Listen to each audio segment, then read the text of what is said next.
Welcome to r/Maliciouscompliance, where OP gets her boss fired.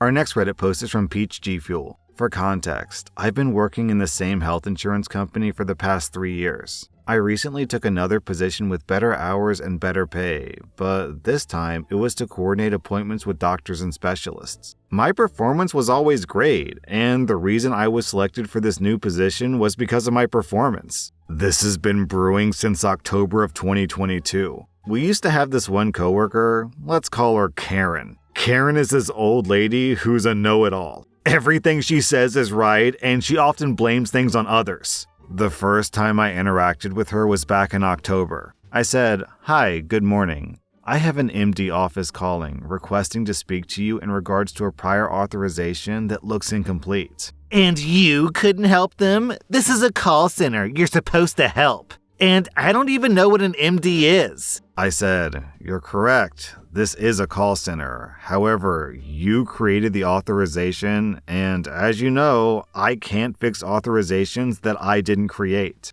And also, they want to speak with you specifically." "Well, I'm not available to talk to them." Okay. I went back to the call, and I specifically told the medical doctor what Karen said, including that she's not available to talk. But hopefully, Karen would call back to fix this issue. I also sent a message to our direct supervisor with a screenshot of our conversation and simply said, "This is unprofessional, especially in an environment like ours." Fast forward to the start of this year, and Karen took a position with our quality assurance department due to them being understaffed. I used to work in the quality assurance department, and I knew the ins and outs, and I knew that Karen would be assigned to our department since she already had experience. For context, our quality assurance department gives us a score of 100, and if we mess up, we lose points. In January, I got my first bad score after 3 years in this company of 56%. I was astonished because this was my first bad score. I wanted to make sure this score was accurate.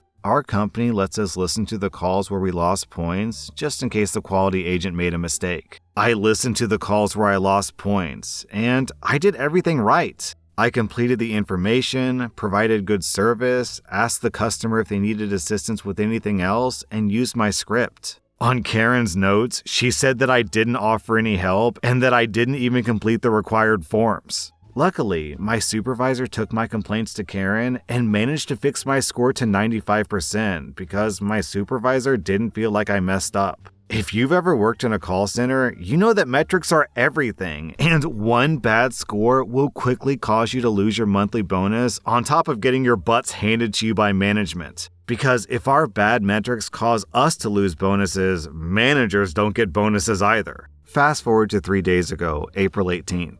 I had received several scores from Karen ranging from 85% to 80% and only one 100% score. The only reason why I got the 100 score was because Karen wasn't the one who audited my call, and the person found that I did everything right. The 85% score looked fishy, since on the report you see the customer's name, and I remembered that call because the person was funny and I enjoyed the call. I listened to the call, and of course, I did everything perfectly. However, Karen put in the system that she deducted 10 points for me not telling the patient that he had a copay for the visit, and another 5 points for extending the call. What? I contacted my supervisor about this, but I didn't receive a response. I was confused, so I sent a message to my coworker who told me that they'd been having the same issue with Karen with inaccurate audits and the department not achieving their monthly goals due to that. Since my supervisor didn't reply, I just messaged Karen directly.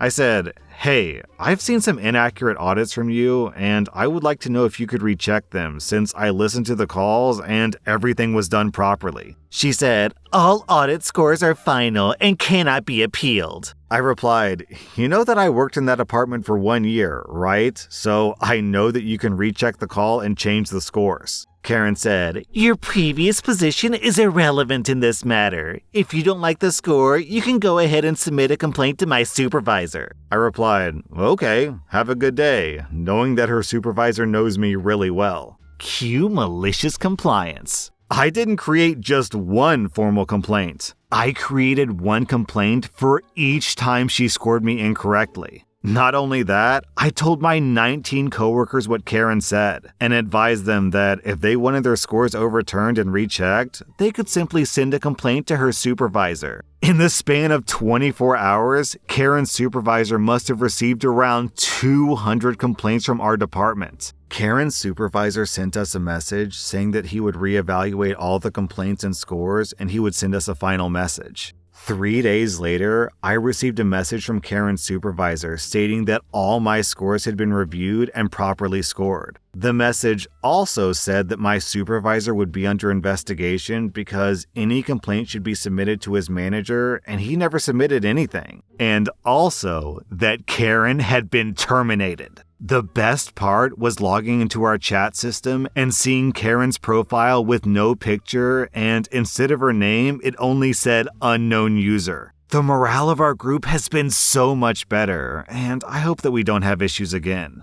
Our next Reddit post is from Plague Member. Our store had been going through major renovations for an official reopening, so the works. There was a new department manager after I stepped down from that position due to too much stress and a lack of support from upper management. A little info about this new manager. She was a nice enough lady, but she was perhaps more ill-suited to the position than I had been. I was helping her learn the ropes of how our department worked. The transition was going fine, except that she was completely incapable of solving problems on her own, which led to me turning my phone off outside of my working hours. She'd call me constantly in a panic with minor questions that plenty of other people in the store could have answered. The store manager was an all-stick and no-carrot kind of person who treated every question and issue as an inconvenience. She was a nightmare to work for, even if she liked you. A lot of good people quit after she took over our store, myself included after about 6 months. I'd worked for that company for like 10 years. There was one particular day where we were already going to be short on staff, and it was a busy shopping day.